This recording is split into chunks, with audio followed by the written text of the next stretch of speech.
So tonight we have a former student of mine and Shayna's. I believe that you took a class with Shayna as well. Oh, yes, I did. Oh, yeah. Connor Cahill, who is working as a junior animator in New York City, but from home in Massachusetts. So tonight he's going to be talking a little bit about remote work and how he does that. Yeah. All right. Let me put this the screen up here. So I'm not the best public speaker. So if you have any questions or whatever, you can just ask them while I'm doing this. So yeah, give me some mercy from this. But yeah, hi, I'm Connor. That's me. Look at that. You can all see me. So yeah, I'm a junior animator. I graduated IC in 2020, just when the pandemic pretty much just started. So I just graduated into nothingness.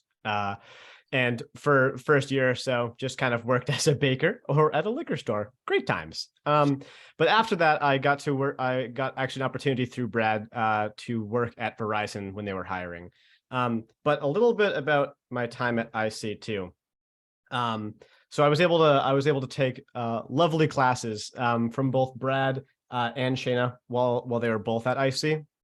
I took the motion graphics and animation course and the VFX course. And if those are still both courses you can take, you should definitely take those if you have the possibility to, because I learned a lot of kind of my fundamentals through all those classes and all that. And especially too, I've been working in After Effects and doing kind of like stupid videos for my friends for a long time. So it was kind of a logical progression to start doing motion graphics for a living.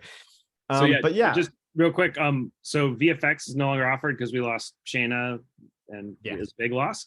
But I'm actually teaching a virtual production class next semester with Nigel, which anybody at IC who's interested in that, certainly just drop me a line. Absolutely. Get up, like really soak up any of those classes you can. Because when I was at IC, right, and I hear that there's more like choice now, but really some of the only classes were just the motion graphics and animation and the animation kind of minor stuff. So really take in all that you can, because that led me down this kind of path. So I don't know, it seemed to work out all right. But yeah, as Brad said too, I'm remote, living in Western Mass. I'm living around like the Amherst area. And I'm also on contract with Verizon. I'm a contract freelance animator for their creative marketing group that's based in New York City. So let's talk a little bit about being remote and all that fun stuff. So like, why would you want to be remote? Well, there's a lot of things that are going to come immediately to your head and also are on the screen conveniently. Look at that. So first of all, like commute time. I have a bunch of coworkers, right, who live in New York City themselves, who do go to the office. They go to the office like once a week on a Wednesday. Their commute time from Brooklyn to the financial district is about like 30 to 40 minutes. And obviously, you're not burning gas, but you are taking a train and that takes a while. Like commute times can be even upwards of that depending on where you're living. So knowing that, remote is just kind of nice. Also, the cost of living. I'm sure it's a surprise to nobody that living in the big cities, especially like, LA and New York, is just costly, right? And you can get good prices anywhere. Like I have friends who are living in Chicago in a nice house for like $700 a month each. But living in like the big hubs where this work is going to be at is pretty expensive. So if you can find a remote gig like this, and it can be like a continual thing and not just a 3-month contract, like honestly, it's a great way to start. And I've learned a ton from just the people who are only a few years older than me, like doing this job. Also, you get to live with your friends. You can live with your friends in New York City too. But I have a few friends who like never intended to move to the city, who like do other jobs and just sometimes don't even make as much. So moving to the city would not be like a solution for them. So I'm able to live with them here out in Western Mass for cheap, and have decent internet. So can't really complain there. You can also be closer to your family, depending on like what type of person you are. Maybe you're the type of person who once a month is always like eating dinner with your family, right? But also just keeping close to your family if anything were to happen. Even in just this last year, this is, I guess, shout out to my boss, who's an awesome person, is that like I was able to just send my boss a text at night because I had to go home to make sure my dad was okay when he was having some back pain. And being able to do that, I wouldn't be able to really do that while I've been living in New York City, because fastest I could get was a train to the next day. And at that rate, it'd be easier for my brother to come down from Maine to help than that. So it's kind of nice being, remote. And also like not being trapped in the city. Again, some of these things are going to be personal. Some of these things are going to be like facts, but obviously I kind of like being out in the middle of nowhere land. I'm right next to like 2 major cities that I can pop in and out of. I'm like an hour from Boston. So it's kind of just nice being able to be out and do apple picking and enjoy my cider donuts, but also not be trapped within the city. Again, personal choice, but that's kind of why these are kind of a collection of reasons that I find remote to be so nice for myself, at least. Speaking about, though, a little bit about how I'm remote and how I'm a contractor, let's talk a little bit about that. So contract versus salaried. So like, obviously, these are 2 big things. And when you're first starting, generally, you're going to be just a contract worker. There are some benefits to being a contract worker. Obviously, some of the cons are that you're not going to have you might not have a benefits package up front. Sometimes you won't be offered it at all, right? For what I do at Verizon, let's say, I'm basically contracted by a third-party company who takes care of my pay and also offers me some benefits like medical and such that I can opt into. And not all places are going to offer that. And you can also, obviously, when you're working contract, you can get some overtime pay, but that's not a solve all. Please, this is also about work-life balance. Don't always be looking towards the overtime pay, because trust me, the time off and your hobbies are much more worth your concentration. So speaking a bit more to being a contractor, one thing that I definitely want to say to look out for if you're looking at a contract job and you're looking to be remote is there's not always a whole there's nothing going to be really in a packet about what you can do for a vacation or whatever. You need to talk to your boss about that stuff. You have to kind of be more upfront, and you have to kind of fight for yourself on this one a little bit, because they're not going to really tell you how much time you can get off, right? They're gonna not say much about it because they don't they're not going to guarantee you anything. But if you have a good boss, you're going to be able to take the time off that you need to. I just kind of think I can take 2 or 3 vacations a year, and when I ask for it, I'm not turned down. So just keep that in mind a bit. And one of the main things I want to point out with being a contractor, and to be very wary of this, because I actually had to be told this by my own father, is that check what kind of taxes you're paying as a contractor. It's kind of a big thing, because so my situation is this. I'm working for Verizon, and they use a third party to contract me and pay me, as I said before, right? I get a W-2, which is what most jobs you've probably had. If you ever, when you do your taxes, we'll give you a W-2. You can go to you can go online, do your taxes, be done. If you are a 1099 contractor, something you have to keep in mind is that sometimes, especially if you're doing work that I've seen 3D artists do, who they just take a gig here and there to make money, you're going to have to do your taxes quarterly. And this might be a crappy taxes talk, but really keep that in mind, because you don't want to do your taxes quarterly. That kind of sucks. Just keep that in mind when you're looking at what type of contract you're taking with a company. Also, obviously, with contract, it's not guaranteed that it's going to be for forever. I'm lucky in that I've basically opted into being permalance for Verizon for the most part. They're not going to just drop me at any moment. I've kind of made my own little space with all my other coworkers, so we're pretty much guaranteed to stay in there as long as the company is doing good. But the obvious benefits there versus salaried are pretty apparent. Obviously, getting a benefits package included with your pay is going to be something that everybody wants to look forward to. Getting paid time off will far outweigh what overtime pay I usually make, and so it's always worth it to have pay time off. And also, it might be a little weird, but even social events, something that I've noticed for being part of a big corporate organization for a little while, is that we're not really invited to the social events that much. It's kind of weird.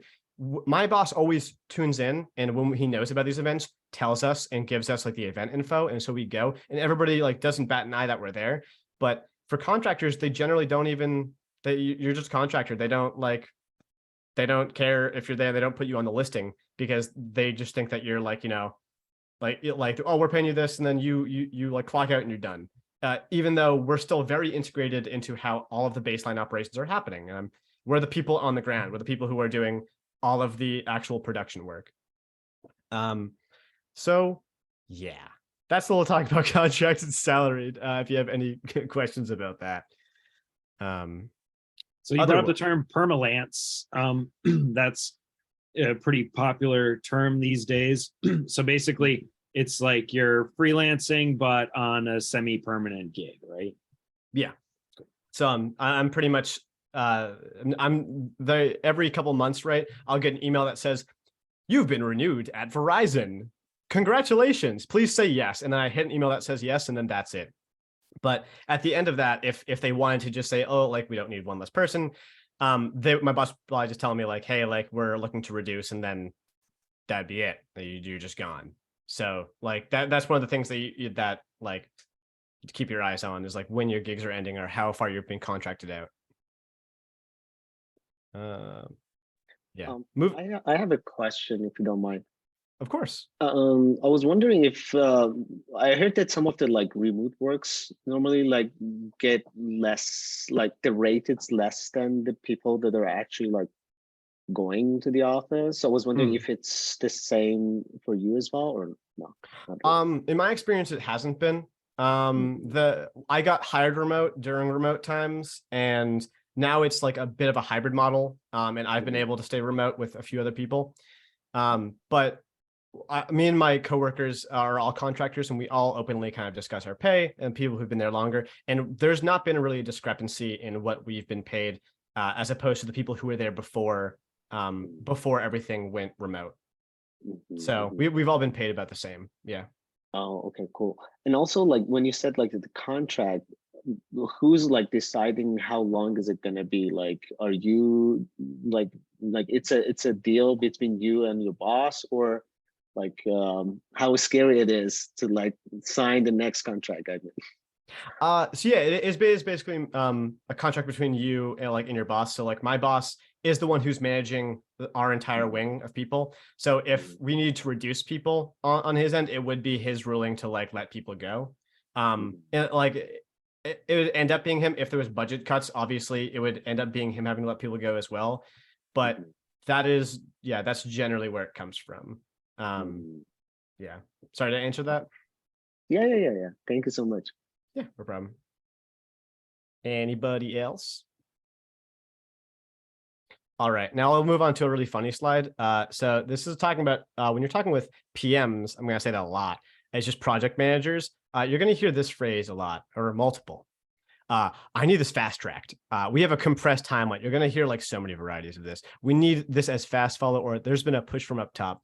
I get these like weekly, and I don't really stress out about it anymore because they all mean the same thing, and because they're always trying to push the deadlines up to meet expectations. But this is just kind of what you're going to hear from every project manager.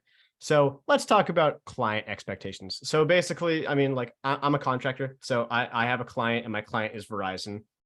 Even though I work in like an advertising firm of Verizon, it's almost like we're an external entity inside the company that they come to and bid ideas to us, and then we make them. So we'll run down like work hours and communications first. Brad actually brought this up to me, and I wasn't 100% familiar with this term. It might go by a bunch of other terms, but a term for ghost hours. So when you're working on a project, right?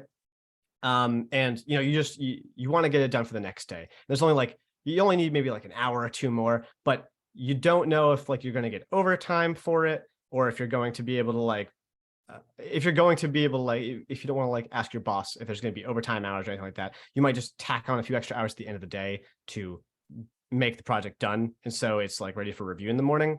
I think that's the term for ghost hours. Obviously don't do that.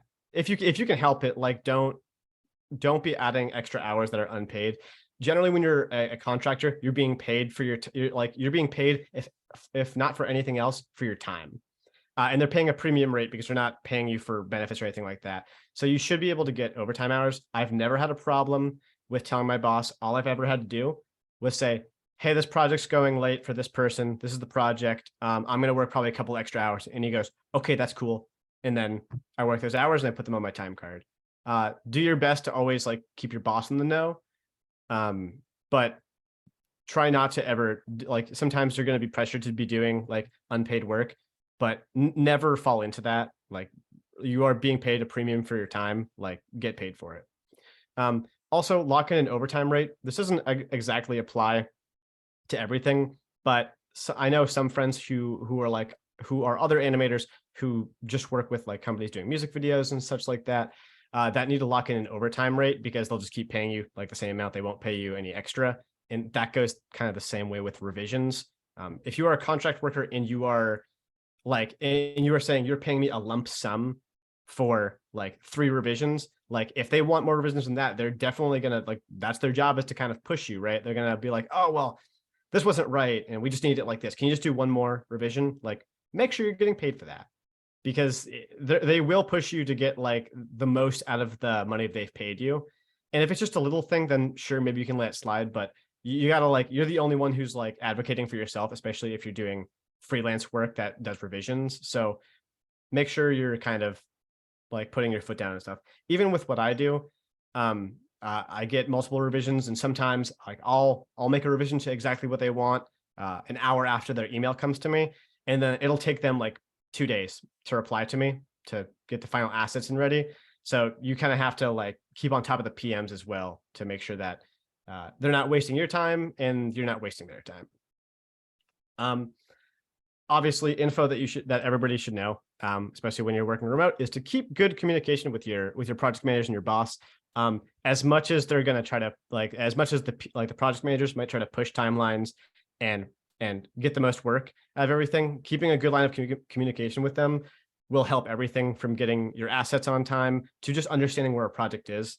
I'm in like a good relationship with like most of the PMs at the company, and I know their timelines, and I know like how much I can push back if my team needs more time on a certain project. And it's good that you're in their good graces, so you actually know those things, because they tend to keep those a bit hidden so that they can keep their timelines in sync. But things to make your life easy, especially doing things remote. One thing I've learned a ton of is that when I first got here, templatize everything, especially if you're in a permalance position like me, or you're getting the same consistent work for a company. If you know the screen size they always use, if you know the basic type, the setting, the font size, if you know that, like, basically that they use mostly the same thing every time or with slight variations, make those screens out. Keep them all in like a single like project or for like different screens, because I can't tell you the amount of time we've saved by just taking the time to remake our templates every couple months to keep up with what the company has been like changing the guidelines to. Like, this may be a small thing that you wouldn't notice, and it's kind of funny to me, but if you look at the Verizon check mark, right? It's big check mark, not much changes, but the color changed this last year. And it got to like a slightly different red. So we had to go into every one of our templates, change the red to the new red. Because even though like you could almost not tell the difference, I assure you, the designers and everybody will know the difference. And having that all templatized out means that I have to do a lot less work to get a lot of the projects out. Also, with vacation time, just plan your stuff ahead, right? Just like tell your boss what's happening, plan your stuff ahead. If you're a contract, they're usually pretty chill about that kind of stuff, in my experience. Just make sure it's with them ahead of time. And one of the major things I want to say about this is to make your life easy, if you have the ability to, because I mean, I'm saying this, but I don't fully have the ability to, you can separate your work environments from like your fun environments, right? Like, that's why people have offices, which is not a luxury that a lot of us can have, and neither can I have. But if you can separate having like a work laptop and stuff, which I'll talk more about later, like, I don't know if you can see it with my screen, whatever, but there's a laptop behind me. It's like it's like a MacBook. They sent that out for me to be the communication hub. It's locked down like Fort Knox because that's the security of IT, which we'll talk about after this. But that's super convenient because I can literally take that anywhere. I can take that and just work outside when it's nice out. Being able to separate your kind of environment from what you do. Like, I like to make videos on my own. I like to I like to like do a little bit of YouTube things and also just like play games with my friends. Having that like a separate workspace kind of helps with your mental, because if you're in the same box room, and especially if you're living in New York City or like have a small apartment, you don't want to spend your entire day working in one small space to do the work and then afterwards be like, well, I'm going to stay here because I'm going to play League of Legends with Sam at 7. So see if you can kind of like separate those rooms out. I just have a. Oh, Go ahead, sorry. Jacob. No, go ahead, Jacob. I'm just curious. This is something that I think might happen to a lot of people, but I worked for Viacom Contracting briefly, and they gave me a company laptop, and I've asked them to like take it back like 5 times, and I still have this thing, and it's bricked, and I can't do anything with it. I'm wondering if you've ever experienced that, or like, what are you supposed to do? Because I don't want to get like an email in like 20 years, like, oh, where's our laptop? And I'm just like, you know.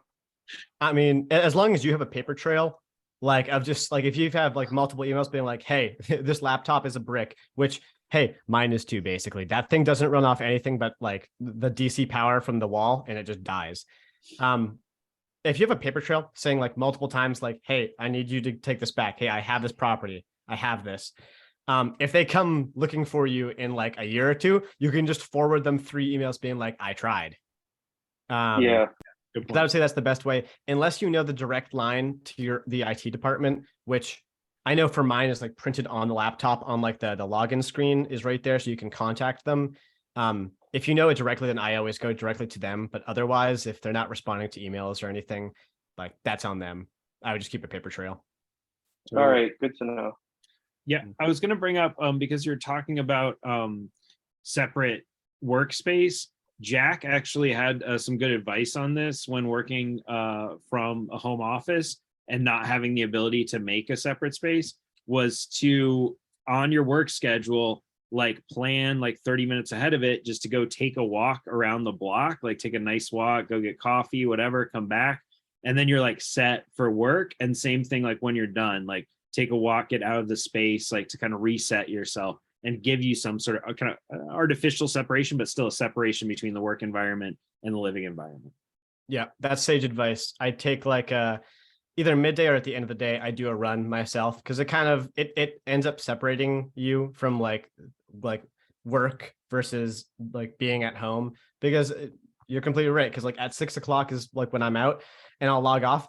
And then I'll log on like I'll log on like Discord and play Overwatch with people. But it doesn't feel like there's any transition there because it's from home. And that's obviously a benefit that I'm not doing a commute, but it kind of blurs that line sometimes. And it's easy just to like take a break, get some dinner or lunch in you or something like that, and then take a walk around and then come back to doing whatever you're going to do afterwards. It's funny. I just noticed that Eric said the exact same advice in the chat too. So like, as I was saying that, I noticed, oh yeah, Eric was stating basically the same idea of separate the work through some sort of break or something.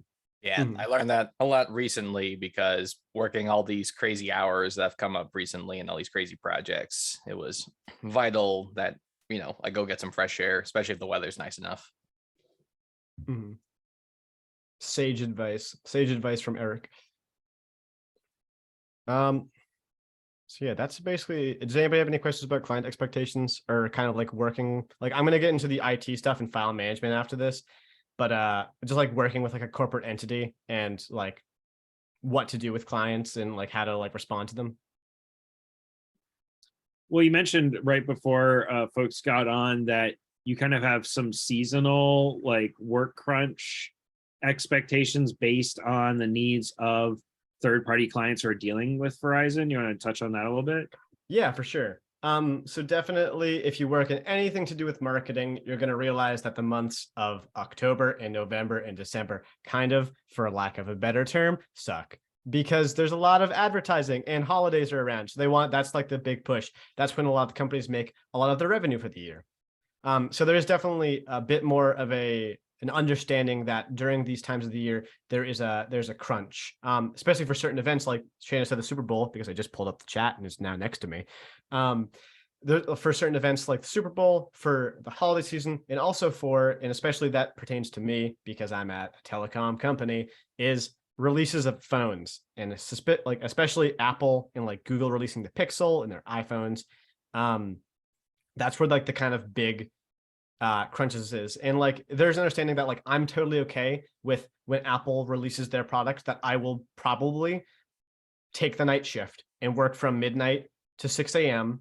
And like I'll do that like twice a year because it helps my team.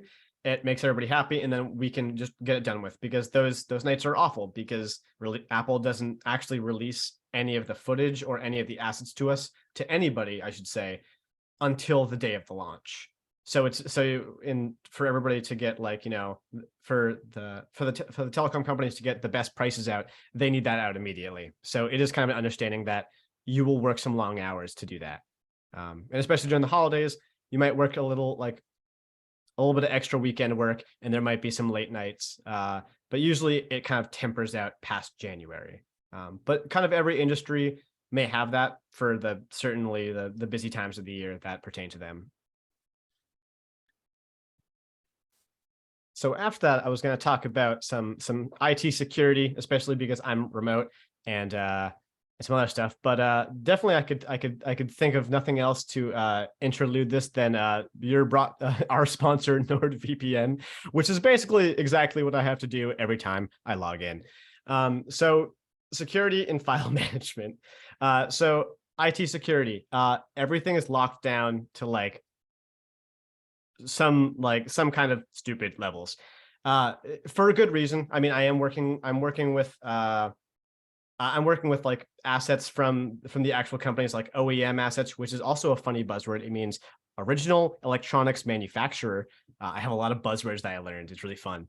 All that stuff is stored within our server and like locked behind multiple walls.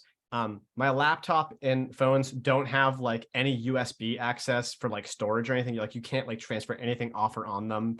I need, and the saddest part, but I understand, but the saddest part is that every time, like we just updated to the new After Effects on our computers and we got upgrades. It's great. Love it. To install any of our plugins, we need admin, and that's only from the IT people. So we need them to kind of like do a round where they just come into the room in New York, right?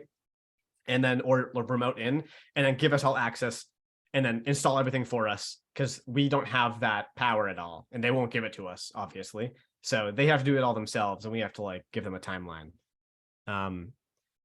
So you have to deal with a lot of that. Even for like logging in the morning and working local, like I am on my computer right now, they gave me a VPN access that I can directly connect to on my machine. There's also SSO, which is a whole nother thing. It's like single sign-on. I don't know. You need to be connected to another VPN inside of a VPN, and then it gives you it's really fun.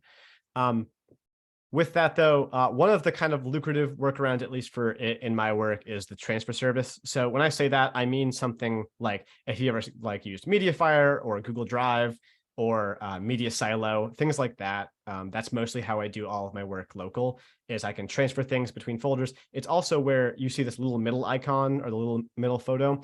That's kind of the file structure of what our transfer service looks like. And we keep everything for about a year. As you can see, there's quarters, so that we can kind of pull everything that inevitably the creatives are going to say like, hey, there was that really cool thing you guys made about 6 months ago. I don't know what it is. And I guess that's what I'll lean into and also talk about file management with, is that maybe it's just me in this job, but I assume it's every job. And I know Eric also did like IO and file management before, right? You become a librarian whether you like it or not when you work somewhere the longest, because I work with a transfer service right here, and that's kind of like how it looks. But I also work with a massive server that holds all of our assets and files. That's like within Verizon that I can only access via that laptop behind me. Thousands and thousands of drives. Thousands and thousands, because you need backups of everything.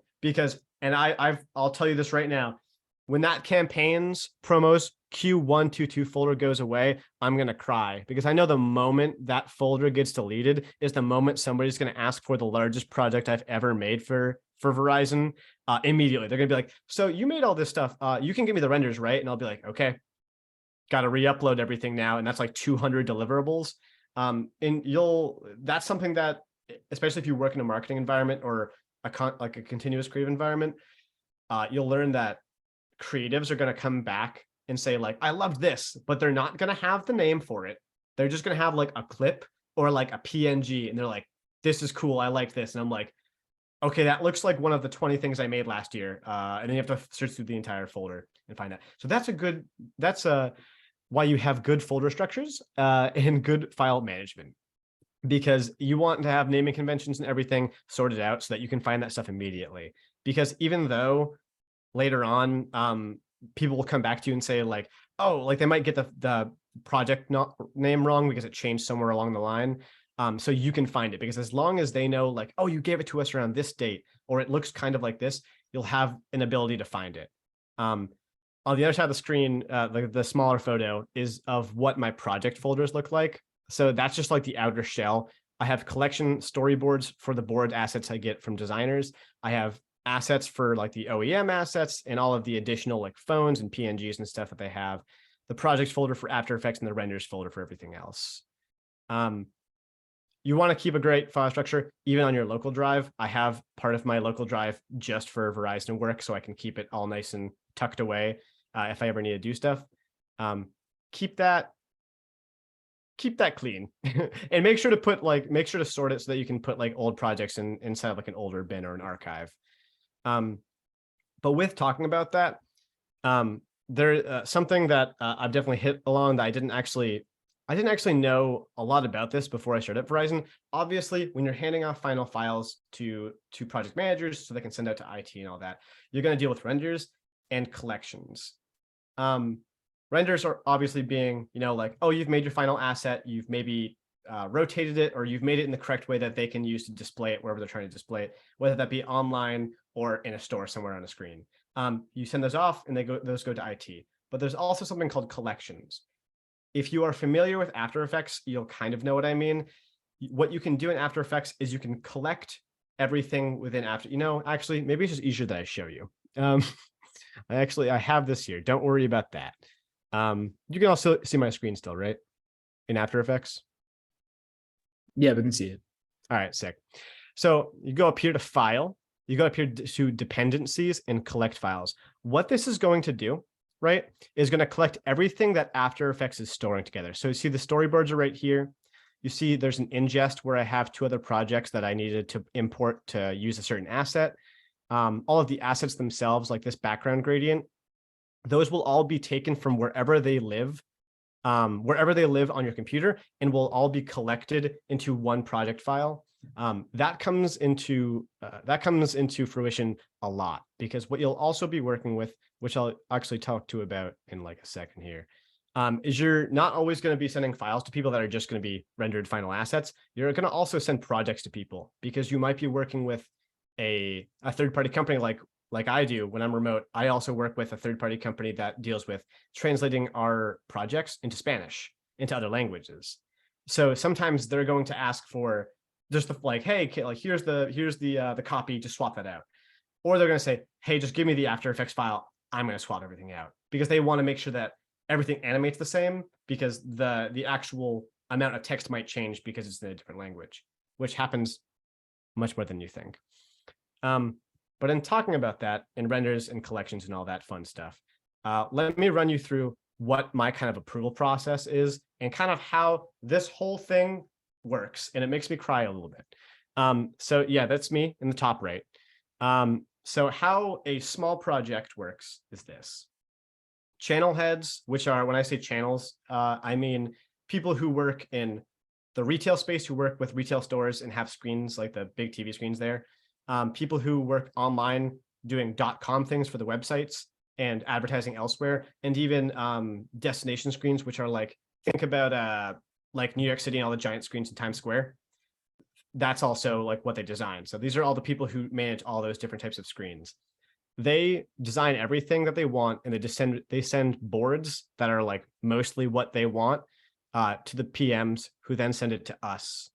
And then I take those, I post them into After Effects. I make them as best I can to like replicate what their motion is and what they want it to look like. We go through a couple rounds of feedback, and it goes back to the PMs, and then it goes to IT when everything's approved, and they deploy it worldwide. That's a real kind of dumbed down version of like how like the pipeline at least works for me for approvals. You'll notice here in a second that like like PMs don't really have any approval process. Channel heads have approval, and they'll talk about like, oh, like I like this, I don't like this, change that. But approval is many layers, much like an onion. Every time you peel it back, there's another layer, and there's another approval. And that's where this second screen is, which is what mostly happens when there's bigger projects, which is this slightly more convoluted thing. So mostly what happens is the higher ups have a giant campaign team and they say, we want to do something for the Super Bowl. And then the Super Bowl, they're like, okay, we're going to do something for that. That goes to an integrated team who makes giant boards and a master animation with a look and feel that the higher ups like. That then goes to the channel heads, who then take it into the design phase where they say, this looks good, we like this, and then board out for every single screen that falls under them. That then comes to the PMs, who then start managing timelines and everything, and comes to me. I make all the screens and everything for them, and then we hand it off back to the PMs. It goes to a third party who might do web integration. I work with people from Smith Micro and from McCann, which are advertising firms that deal with web integration, destination screens, and like HTML type of things. So they'll take part of our work and integrate it into like HTML, or just make separate screens that don't fall under us. And then we all send it to IT to have a grand, fun time. Yeah, that's kind of what the big approval process is. Any questions about that? I've kind of blabbered on for like, I don't know, 15, 20 minutes.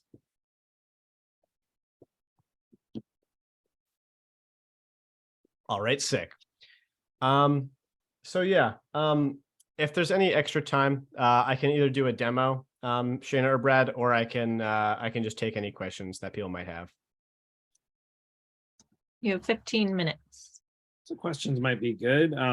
Because if we jump into, I mean, if you want to just kind of maybe if it's quick demo, jump in, talk about After Effects, and let that segue into questions. If anybody I can take questions while I do it, because it's kind of my autopilot. Totally. As much as it's kind of, I can just kind of autopilot what I'm doing and take any questions you guys have. I have a quick question. Yes. Talking about file storage and management, when do you make the big leap to finally get files that are maybe a year or two old off of your desktop? So we have a we do have a person who manages file transfers and actually backups. And she ends up taking a lot of like she doesn't deal with just us. She deals with people who do raw footage shoots for like for the bigger shoots that go on TV and all that. We usually wait about a year and then we delete things off the file transfer service. However, our actual like hard drives in New York, the server that we base off of, we don't delete anything. That's literally there until something terrible happens, which is good, because I've been asked before, like I started working the like April of last year, right? Or a bit more than, April of last year. And then I had somebody in a recent in a recent meeting who was like, I like what you're doing here, but can we use the Super Bowl animation from 2019 with the transitions? Can we do that? And I was like, sure. And then I had to, like, I asked one of my coworkers who'd been working there for like 4 years, and we just like combed through everything. And he's like, oh yeah, that's it right there. Took like 10 minutes, but it was just like, unless like if we deleted that, it would just be gone and people wouldn't have that. But since we have that frame of reference, and we have a giant like server, we're able to do that.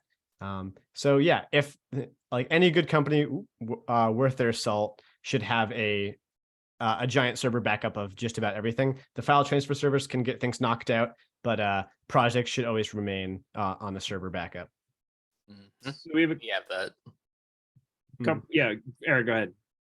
I was just gonna say we have that. We have a whole like LTO backup of old templates, because even if it's for a new project, it might have a template for something that's very similar doing, like if it's a creature, like a similar, like say CG tiger or something that they want to use for a different show. They have that rigged animated tiger that they could just plop in and just change the animation. Like tape backups, literally? I think there's LTO backups. Yeah. I know I used to do LTOs at my old job. I didn't know they're Yeah. still using them. It's awesome. Yes.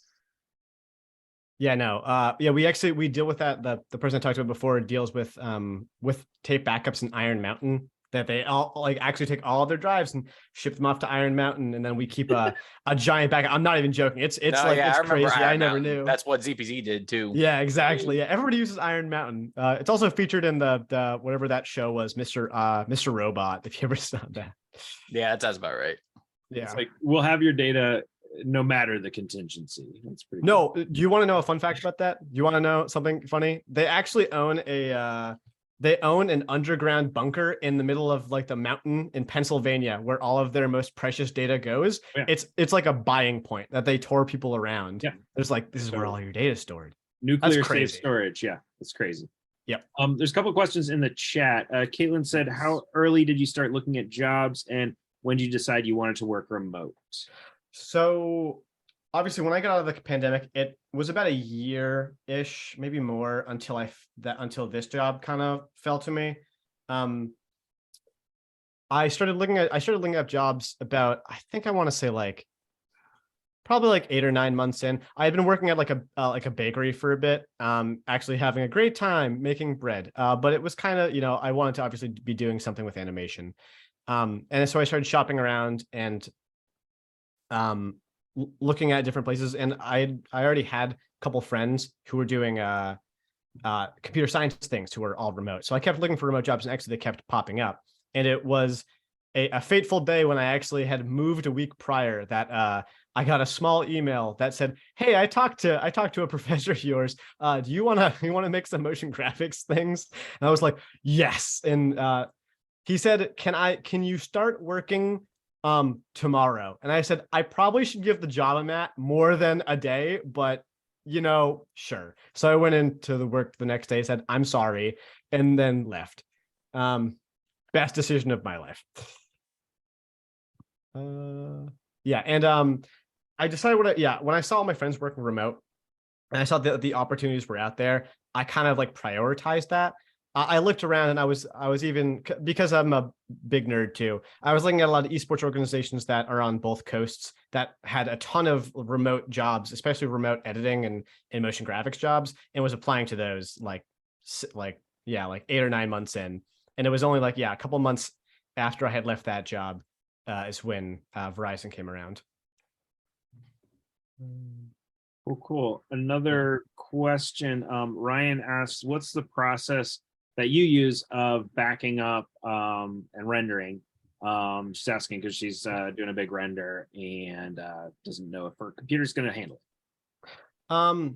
That's a good question. So what's the backing up and rendering? So you can optimize certain things with renders. It depends what you're rendering, but you can definitely optimize your computer to render. Optimize just about like anything. Like you can really take it down. You can take the graphics down and just kind of, how do I want to say this? Yeah, I'd always keep a backup. If you're talking about like the process of backing up and rendering, always keep like multiple copies, or if you can afford it, I would say keep a RAID if you can, to have multiple like iterations so that nothing can be lost. Because I'm sure, I don't know if you've told it in those years, but Brad, I remember you telling me a fateful story of having everything on a USB backup, or was it a friend who had everything on a USB backup because 3 other methods died? Yeah, it was a student who had her drive smashed by a professor tripping over the cord in class, and then had her house or apartment burgled, and had her laptop and a bunch of drives stolen, and she had it triple redundantly backed up on a jump drive that kind of saved her work. But if it wasn't backed up 3 times, she would have been kind of out of luck. So it's better now with cloud backup because you can always kind of rely on that stuff. But it's no joke, it's a devastating, soul crushing experience to lose a lot of work just because of backup issues. And especially too, if you're working with like a big render, right? And you're going to college, right? I don't know if you're at IC or at Syracuse, but I know for a fact, at least at IC, you could probably bring it into a computer there, or better yet, if it exists, you could bring it to a render farm and just pop it in there and then just kind of watch over it. Because if it's your laptop, it's going to obviously be like, it's going to be a while, and you might need to just like keep it open and make sure it's being cooled like kind of properly if it's going to be running hot the entire time. Because I knew a bunch of people that were taking the 3D class with Brad, who I just saw their poor old 2015 MacBooks just rendering in red hot for like 12 hours trying to render like a mesh. It's a good point about the lab machines too. You can log into multiple machines and render, break your project up into smaller pieces, because I think Ryan's doing 3D stuff. So breaking that up into shorter sequences and rendering it on multiple machines, you can make like an ad hoc render farm in a lab if you needed to. But cloud rendering is something to consider, and it's becoming pretty cheap and accessible now too. So any like 3D package you can think of, you can get cloud rendering for. Absolutely. I also recommend there's a service I use called Backblaze, which just backs up my entire desktop to a cloud service, so that in the event that I do have a big crash, I can basically restore my entire OS and whatever files were on my desktop right to my new computer in the event that something bad happens to it. I think it's only like $99 a year. Wow. What's it called again? Backblaze. Yeah, I remember that. I remember that being advertised around before. Could you link it? Yeah. Thanks. One golden thing, if there's any After Effects aficionados out there, I will tell you, is that there's a couple commands I've learned throughout my time, and I'm going to tell you them right now that are the best things. See this thing right here? You see this? In After Effects, cutting something is weird. So you can do Command-Shift-D, and it just cuts it in half. But also, the more pressing one is you need a mask, right? And then you have to take the mask tool and go do. Well, that's takes a lot more effort than 3 keystrokes. So you can do Command-Shift-N, and it just makes a nice little mask for you. And especially when you're doing as many ups and downs of letters, trust me, it saves you a bit of sanity and a lot of time.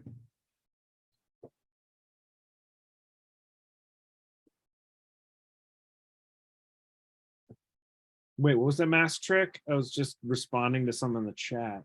Command-Shift-N. Command-Shift-N. Makes a nice Amazing. I did not know that. That's a nice one. I like that. That was the first day at Verizon. They were like, "Oh yeah, so you use a Command-Shift-N," and I was like, "That does that?" And I'm like, yeah. I was like, Nice. "You've saved me so much time." Cool. You can always learn something new and something you've used for a long time. Yeah, I know. Absolutely. Also, another trick that I also learned there immediately was that so you can go into transform and you can hit position to like redo the position, but the mask will follow it because that's how After Effects works. But if you don't want to do that, you don't want the mask to follow, you can animate position and it won't follow the mask. So you can put it like 15 frames in, click that, pull it down, doesn't follow the mask, and then it comes out of nowhere. Look at that. And the golden ratio that I've told Brad, I think, is 0 speed, influence 82, makes everything good. Look at that. Woo. Pops up on the screen. I swear to you, if there's anything that I've done in After Effects, it's this. Do that one more time. Wait, can you do that one more time? Oh, absolutely. Yeah. Hold up. Please. That is melted butter to me. It's what I do every single day. Yeah. So you got a keyframe right here. You got this. So you'll see that like in any text, whatever, you can drop down the menu and you can click animate. Click animate and animate position. And then the golden ratio I always think is about 15 frames from start to end. You can right click on the frame and go to keyframe velocity. The speed will be something ludicrous like 328.4.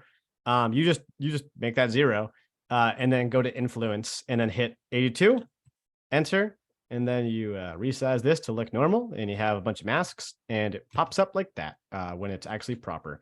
And need to make all of these a little bit lower. Like yeah, so 200. Ryan, that's like when in the graph editor, when you're pulling and pushing influence on keys, you're doing that just in a visual feedback manner, like but with velocity, you can just enter in numerical values for that. Yep. Every single day, what I do, make things go smooth. It's all about that cushion, the ease cushion. The ease cushion. I actually learned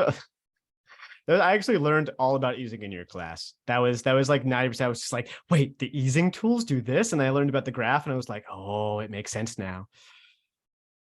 Yeah, so much of it is like simple 2-key animation, but just finesse on the easing to give a professional result. Yep, and you just do the exact same thing on the back end, or you can do it's 8266 that some industry veteran kept telling me to do all the time. So I just believed him and did it.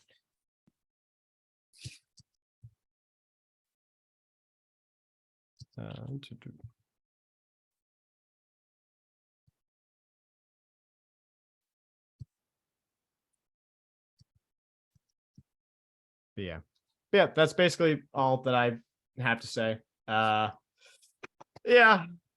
Thanks, Connor. working at telecom companies is fun. Real fun. Marketing is fun. But it's work, and you're animating. That's work. cool. Yes. Awesome. Thank you so much, Connor. Yeah, no problem.